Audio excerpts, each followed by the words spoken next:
एक और कदम, कदम दर कदम में। नमस्कार, आदाब। आज आपसे फिर से मुखातिब हूँ मैं, किश्वर अंजू। एक उम्र होती है ना, 16 से 25 के बीच की, जिसे कहते हैं गधा 25 की उम्र। हम भी कभी उस दौर में थे, आज 50+ हैं। तो उस दौर की नादानियां याद आती हैं। हम रायपुर में पढ़ते थे। रायपुर उस समय मध्य प्रदेश था, आज छत्तीसगढ़ में है। BSc फर्स्ट ईयर, दादी के घर रहते हुए। और हमारे साथ हमारी कजिन भी थी। तो कई बार ऐसा होता था कि मोहल्ले में कोई खातून, कोई आंटी, कोई खाला, कोई फूफी, कोई चाची बालों में मेहंदी लगा के आ जाए घर बातचीत करने दादी से। तो हम दोनों बहनें मुंह दबा के हंसती थी और उन पे तबसरा करती थी। अब इस उम्र में क्या कलर करना, जो है जैसे है नेचुरल स्वीकार करना चाहिए ना अपने आप को। अब जब भी बालों में रंग लगाती हूँ, कलर करती हूँ, तो वो 19 साल किश्वर आके कानों में धीरे से कहती है, अब इस उम्र में क्या कलर करना। और मैं उसे डपट देती हूँ, चुप रह, रंगने देना, अभी अभी तो जीना शुरू किया है। अगला गधापन याद आता है कि जब किसी बुजुर्ग को सड़क में छड़ी के सहारे लड़खड़ाते हुए चलते देखती थी, कभी किसी टॉकीज में किसी परिवार को अपने साथ अपने बुजुर्ग को ला के पिक्चर दिखाते समय कुछ पॉपकॉर्न देते हुए या पानी देते हुए या संभाल के चलाते हुए सीट्स पे बिठाते हुए देखती थी, तब भी हमें लगता था कि इस उम्र में क्या घूमना, आराम से घर पे रहो, ये कोई उम्र घूमने की है, अल्लाह अल्लाह करो।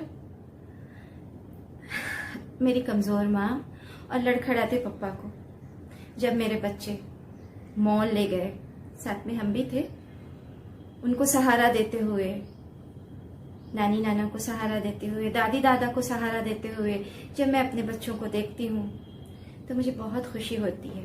लेकिन वो 19 साल किश्वर आहिस्ता से कानों में आके कहती है, इस उम्र में क्या घूमना, इस उम्र में क्या घूमना। तो मैं उसे डपट देती हूँ कि बुजुर्ग हो गए हैं तो क्या खुशियों पे उनका हक नहीं रहा।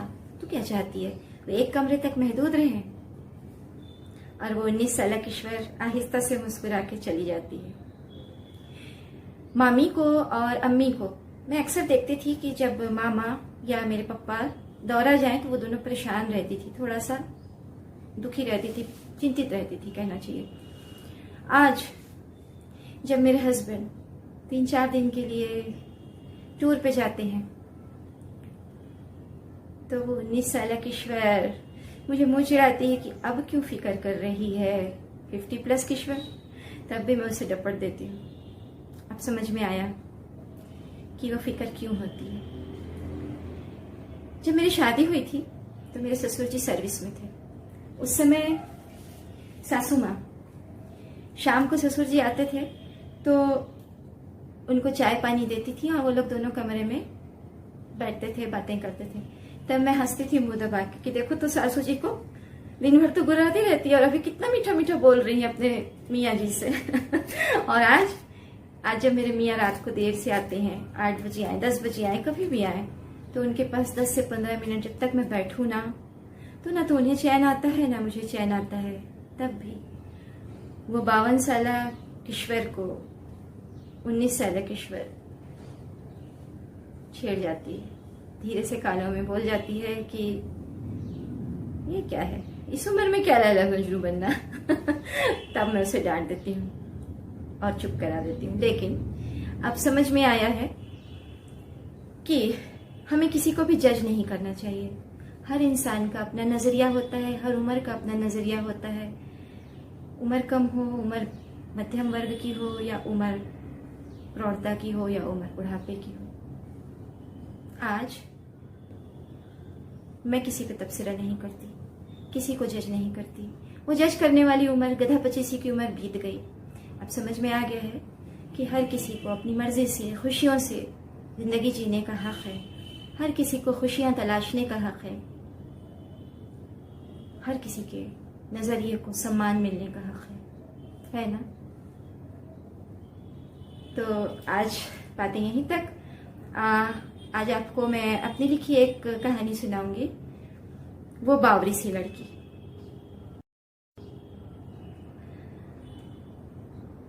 ये कहानी है मंजरी और किंशुक की।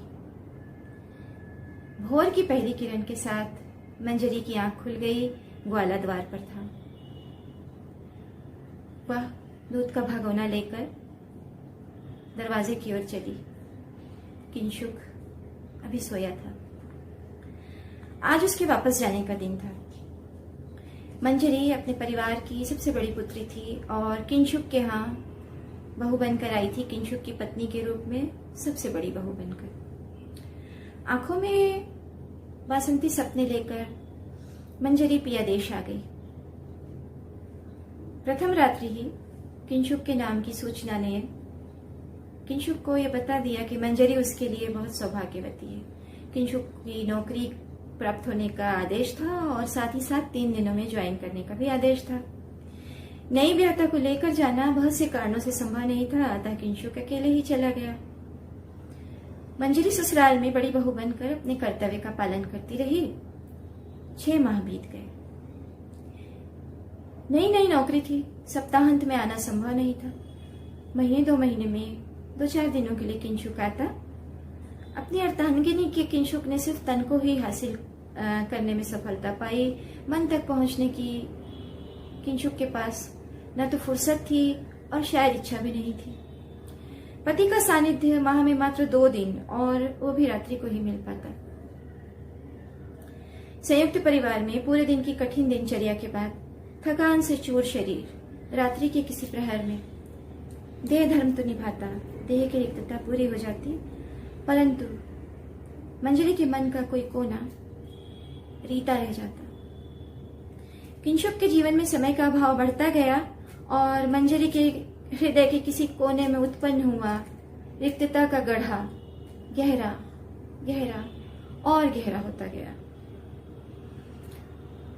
वो लड़की जो कल्पनाओं की दुनिया में पति को प्रेमी का अभिनय करते देखती, यथार्थ के संसार में पति के कुछ उत्तेजित क्षणों की ही अधिकारिणी रहती।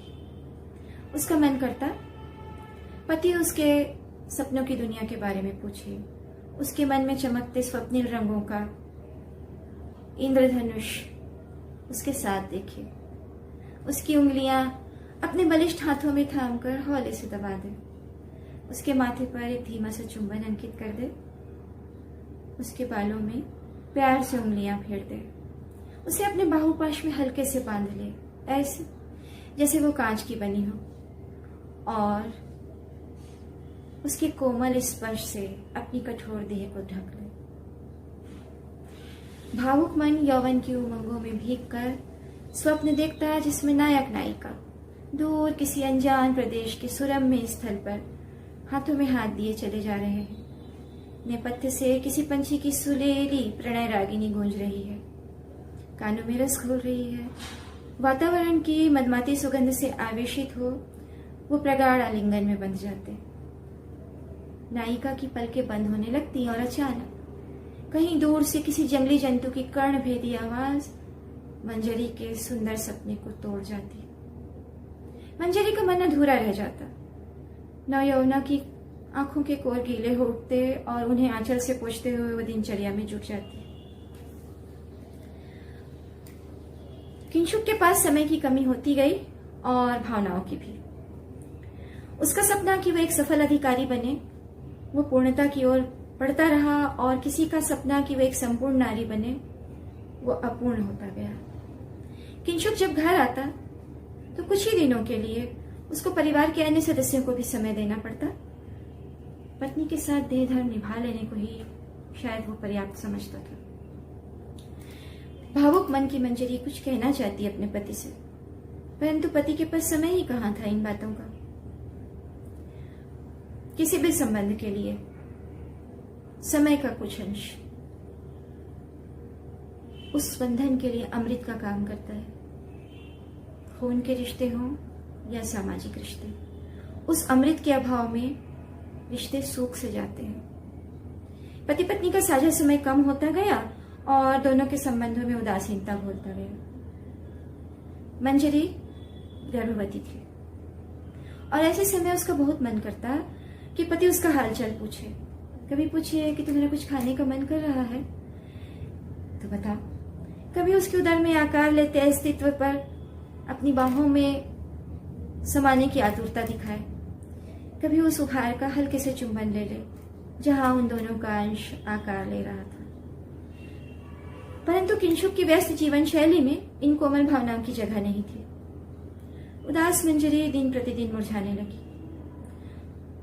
उसका तन जीर्ण होता गया और मन उग्र। अगली बार जब किंशुक वापस आया तो मंजरी के भीतर बहुत अधिक बदलाव था और किंशुक इन बदलावों से अनदेखी नहीं रह सका। हर समय पति के सानिध्य के लिए तरसती मंजरी अब उदासीन सी हो गई। किंशुक के आने जाने को उस पर कोई प्रभाव नहीं पड़ता, न आने की प्रतीक्षा, न सामीप्य की आतुरता। पति की परवाह के लिए तरसती वो बावरी सी लड़की अब निर्लिप्त रहने लगी थी। अनबे तो किंशुक भी नहीं था। अपनी पत्नी में आए अनबे तो किंशुक भी नहीं था। अपनी पत्नी में आए बदलाव को उसने महसूस किया था। वह कैरियर की दौड़ में मगन अवश्य था, परंतु उसके लिए उसकी जीवन संगिनी भी महत्वपूर्ण थी। किंशुक परिवार की सलाह से मंजरी को अपने साथ अपनी नौकरी के स्थान पर ले आया। उसकी देखभाल के लिए नर्स रखी और उसे अधिक से अधिक समय देने की कोशिश करने लगा।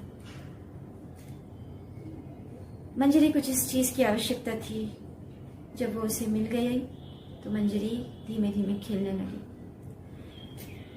मन में हो परवाह परंतु व्यवहार में परिलक्षित ना हो, तो यह तो वही मिसाल हुई कि पेड़ पौधों के लिए खाद गार्डन में रखी है बोरे में, परंतु समय नहीं है कि पौधों की जड़ों में हम खाद डाल सकें।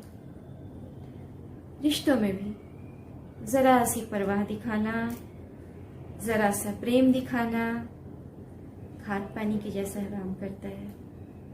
मन में प्रेम हो और आप दिखाए ना, रिश्ते मुरझा जाएंगे, है ना।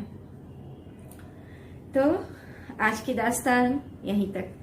बताइएगा अवश्य आपको कैसी लगी हमारी कहानी, हमारा प्रयास, और कदम दर कदम को अवश्य सब्सक्राइब करिएगा।